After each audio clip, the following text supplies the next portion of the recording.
ನಾನು ಸರ್ಕಾರ ಏನೇನು ಮಾಡಿದೆ ಅವೆಲ್ಲ ಹೇಳಕ್ಕೆ ಹೋಗಲ್ಲ.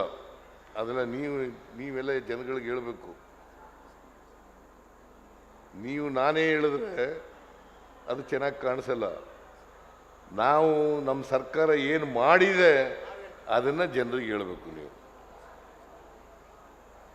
ನಾವು ಯಾರಿಗೂ ಅನ್ಯಾಯ ಮಾಡಲ್ಲ, ಯಾವ ಧರ್ಮದವ್ರಿಗೂ ಅನ್ಯಾಯ ಮಾಡಲ್ಲ, ಯಾವ ಜಾತಿಯವ್ರಿಗೂ ಅನ್ಯಾಯ ಮಾಡಲ್ಲ. ಎಲ್ರಿಗೂ ರಕ್ಷಣೆ ಕೊಡ್ತಕ್ಕಂಥದ್ದೇ ನಮ್ಮ ಕರ್ತವ್ಯ. ನಿಮಗೂ ರಕ್ಷಣೆ ಕೊಡ್ತಕ್ಕಂಥದ್ದೇ ನಮ್ಮ ಕರ್ತವ್ಯ.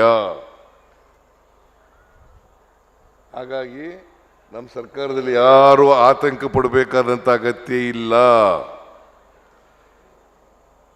ಕರ್ನಾಟಕದಲ್ಲಂತೂ ಯಾರು ಆತಂಕ ಪಡಬೇಕಾದಂಥ ಅಗತ್ಯ ಇಲ್ಲ.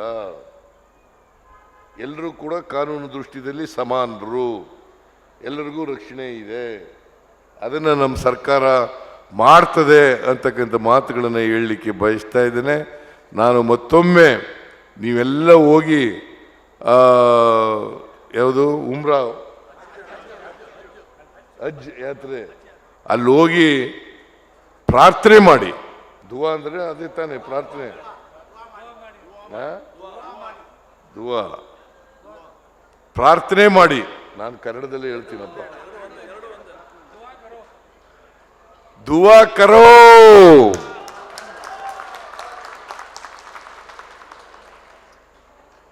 ಅದನ್ನು ಮಾಡಿ ಎಲ್ಲರೂ ಚೆನ್ನಾಗಿರೋಣ, ಒಟ್ಟಾಗಿರೋಣ, ಒಂದು ತಾಯಿ ಮಕ್ಕಳಂತೆ ಬಳ್ಕೋಣ.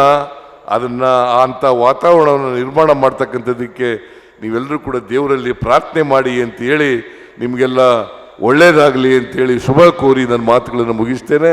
ಜೈ ಹಿಂದ್, ಜೈ ಕರ್ನಾಟಕ.